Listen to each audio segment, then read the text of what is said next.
Hey, good morning. How's everybody doing today? Just getting finished with some prep. We are making zucchini basil soup and some AIP plantain rolls.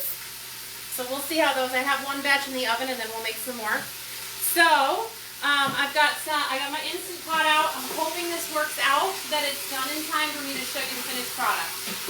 Here's to hoping. So what's in here is some olive oil and zucchini. That's it.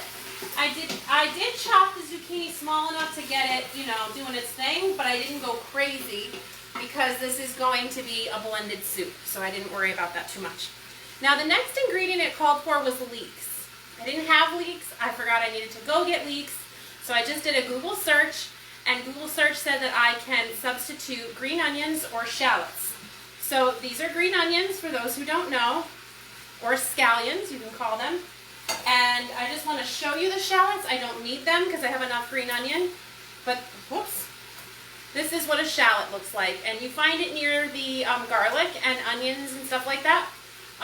It's purple inside, and it's a little bit, it doesn't have that harsh bite of an onion. But it has that, it's in the same family. It's really yummy. So that's shallots. So right now that's going to saute for about 4 minutes, but I doubled it, so I'm just kind of letting it go a little bit longer. And the green onion, I'm going to use as much of it as I can. So I'm just going to start, and I'm just going to start chopping down. Again, it doesn't have to be amazing or perfect or even. I just dropped some on the floor. I won't use that, don't worry. But it doesn't need to be perfect because it's just going to get blended, like I said. But what I should have done was get all the bottoms even, because then I just keep cutting until I get to the bottoms. I should have thought of that. That's what I usually do, but I didn't do that. So that's going to be better because I don't want the root. We're not going to eat that. So we're just going to chop, chop, chop. Hopefully not throw too much more on the floor, but that's all right. I'll just clean it up after. It's a labor of love, people. Make a mess. I just threw another piece on the floor just right after I said that. Okay, this is getting a little bit trickier, and I think I'm just about done anyway. So good, yep. So I put this off to the side, and they said if you're going to substitute leeks or green onions or shallots to use it in like a 1-to-1 volume, not 1-to-1 like 1 leek and 1 green onion. That's not enough. Good morning, Brenda. So we'll throw this in here. Making a mess, making a mess, making a mess. I lost half of it on the floor. All right, and then we're going to put our basil. I'm not going to stir that in yet. I'm going to let that sit right on top so we get our basil done.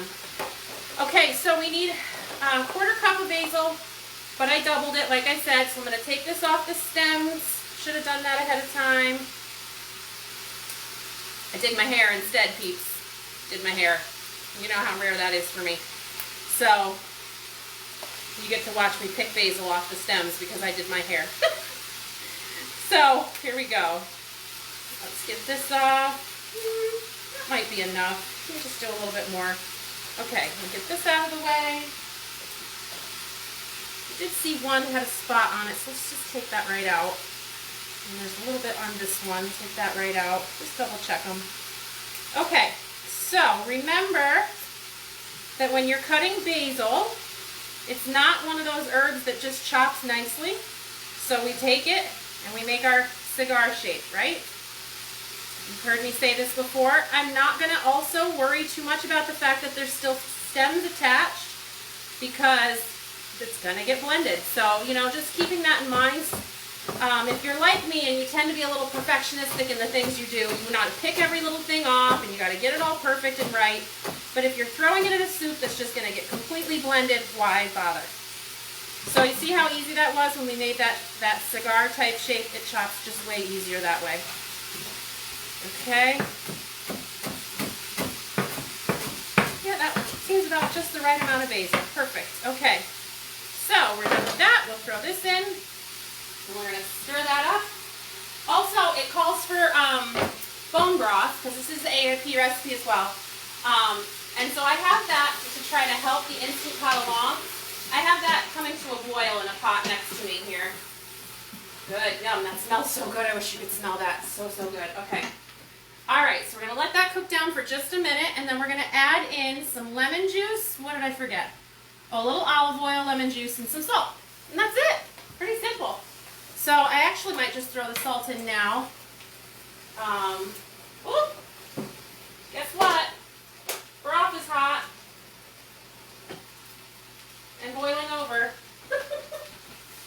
Oh well, it's all right. We can just get the lid out of there. Making a mess. Making a mess. Okay, let's put some salt. I don't know about you. I know I've said this before, but I find the Himalayan salt is just not as salty. So I usually need to put a little bit more in there. Okay, we're going to put a little more olive oil, right? Isn't that what I said? Yeah. Okay, we'll put a little more olive oil. Okay. Stir this up. I wish you could see it, but it's basically just a bunch of green stuff in a pot, so it's not really all that exciting. And then we'll get our lemon. So with a lemon, to get the most out of your lemon, you want to roll it on the counter. This is going to give you your most juicy lemon. And then I'm just going to cut it in half. Okay. And now, it's very annoying to squeeze it like this and have all the seeds dropping into your food. So the tool that I love, love, love, and I use all the time for my lemon on my salads, on everything, is a citrus press. This one happens to be Pampered Chef. I'm sure there are other good ones out there, but I'm kind of a Pampered Chef snob. So, so you put it with the cut side in, and then you just squeeze it. I wish you could see that. I could turn the camera so you could see the next half if you want. Okay, that just splattered all over. That was a very juicy one. Come on, and then I just shake it out. Let me just turn you a smidge so you can see that. Okay. So, cut side down. See all that juice? I don't know if you can see that over there. Well, it's squirting everywhere. Okay. Okay, so there's that. And then we'll stir this up just a little bit more. And I'm hoping, like I said, that heating up this broth and getting it all over my stove is going to help this thing cook faster, because the one thing about an Instant Pot that I don't love is that it takes forever to come up to temperature. So I have some boiled, let's turn this off, we don't need saute on anymore, some boiled over bone broth, chicken bone broth, and then we're going to take the lid. I just want to dry the lid off because it got, where's my thing? Here it is. It got all on there when it overflowed. Okay, so we're going to stick this on. We're going to hit pressure cook, and we're just going to do 8 minutes. And so hopefully make sure your pressure is in locked. All right. I'm going to move this off the stove because I want to bring this over and clean this up so I can. See how these rolls do. The rolls were interesting, so we'll see, because it's made with plantain. Never thought to do something like that. And I forgot to put a timer on it, so that's cool. Well, we'll just do the sniff test. All right.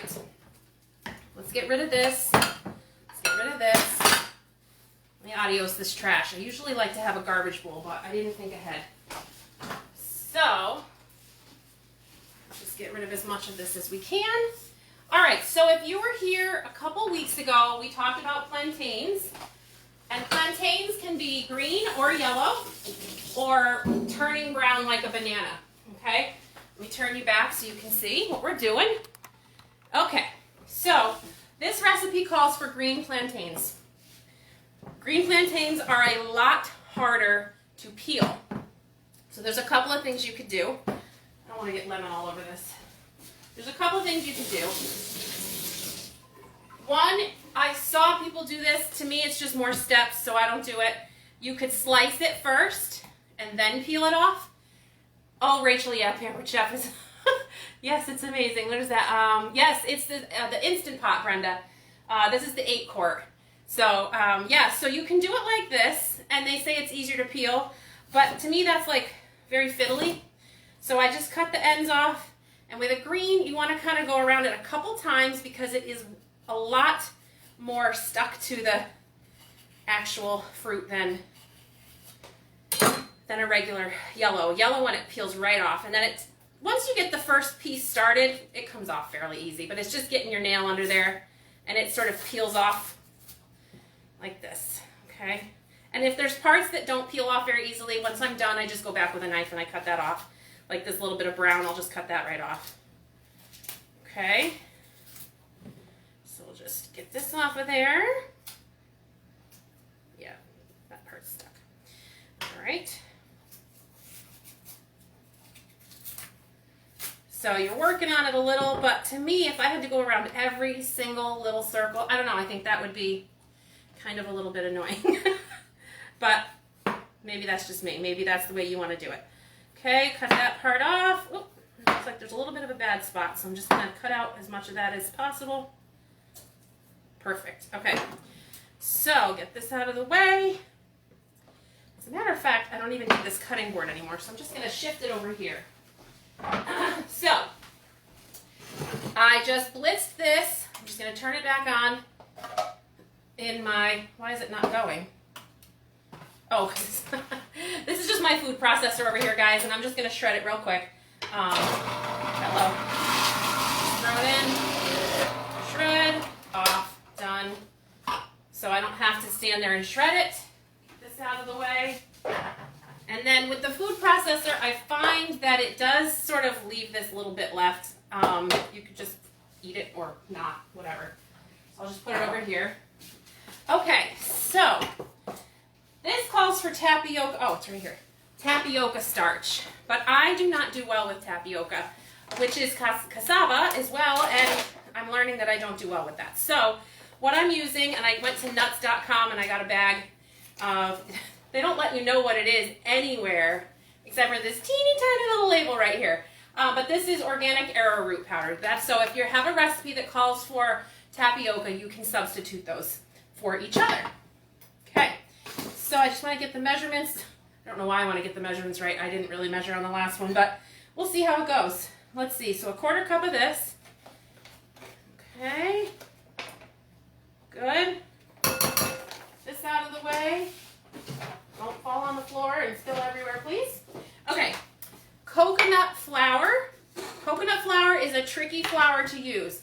I don't typically like to eat a lot of these starchy things. I would much rather be doing almond flour or, you know, something a little more nutritious. However, I can't eat that right now. So, coconut flour is also a more nutritious flour. However, it is a very tricky flour to use because it absorbs a lot of moisture. So if you are trying to make something strictly coconut flour, it's usually going to require tons of eggs to give it some moisture. So a lot of recipes, if you want something that has more like a normal texture, they're just going to have a little bit of coconut flour in it, which is what this one has.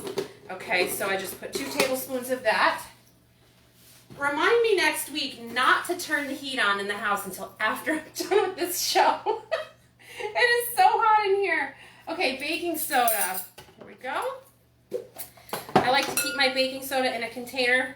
This is a Tupperware container that's got a nice airtight lid, but then the lid becomes my little scraping tool. So I don't have to have a separate tool to get that correct. And then we have some salt.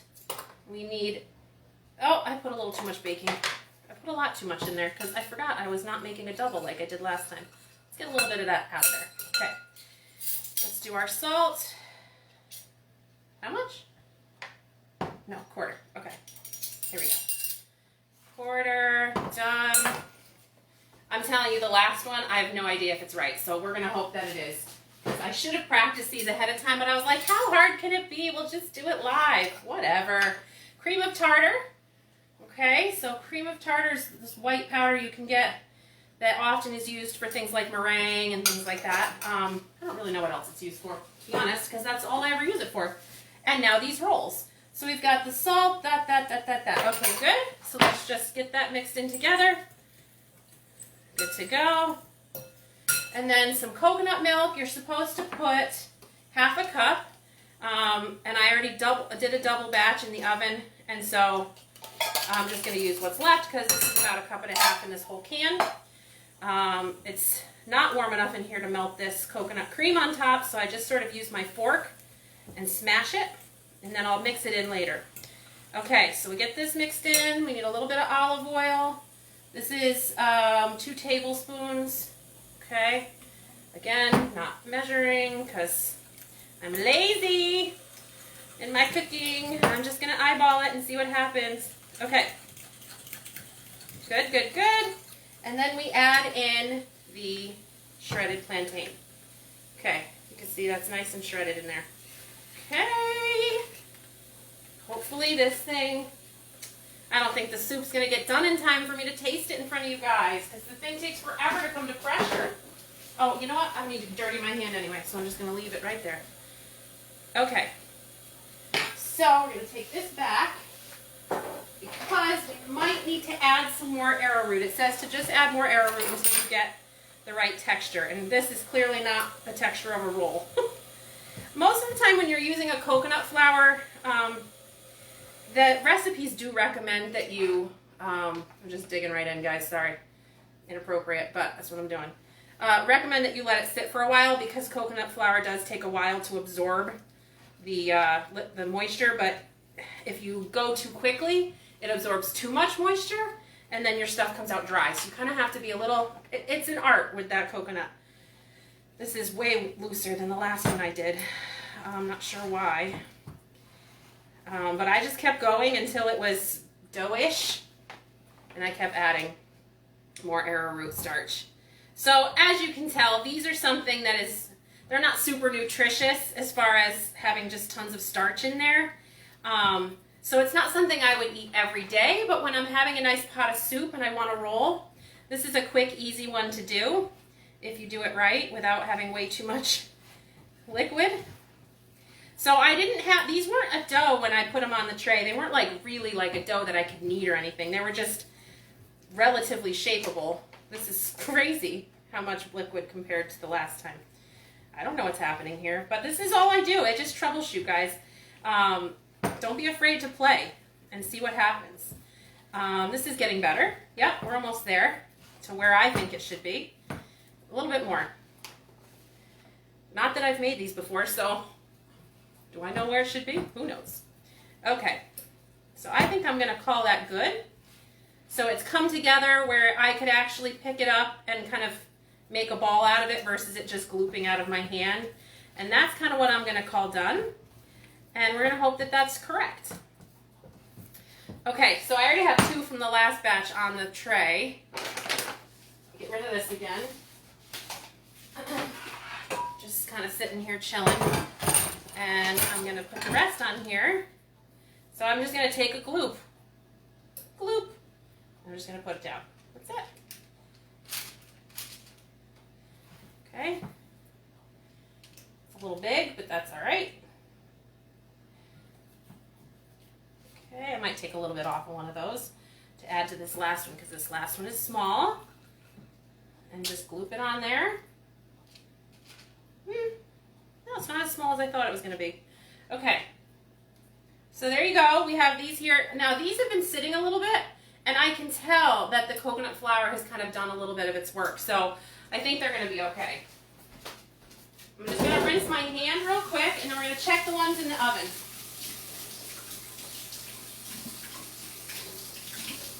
A little bit messy. Okay. Alrighty, and I have the top oven on. If you can get yourself a double oven next time your oven goes, or you can have your husband put his knee through the top of the glass cooktop like I did. Well, I didn't have him do that, but that's what he did. So I got a new oven for that. Get a double. It fits in the same spot, but you've got 2 workspaces, so it's really fantastic. So next time you're in the market for one, I would recommend it. So let's go 15 minutes on that because I didn't set a timer on the last one, and let's check it out. All right, so that's interesting. Okie doke. I guess I needed to add a little more. I think they're still gonna be, they're gonna taste good, but they definitely are not rolls. Let me take one off and show you. And the soup is not gonna be done, guys. I'll just have to show you. I'll do another little video and put it in the comments so you can see the soup. So this is how it came out, flat. So it definitely needs more moisture. I'm gonna have to play with this recipe a little bit. I mean, less moisture. Play with this recipe a little bit. I'm not sure if it's done. Let's, ooh, it's hot. Hot, hot, hot, hot, hot. Let's do it this way. Whew. Yeah, so that's interesting texture.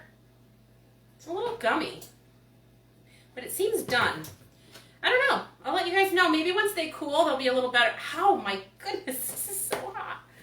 Okay, let me take just a little piece off and taste it.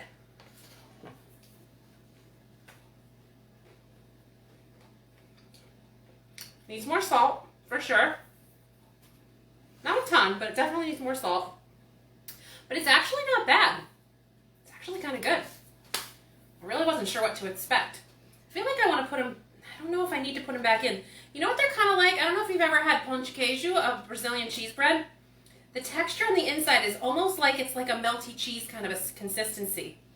I don't know, is that done? It feels done in my mouth.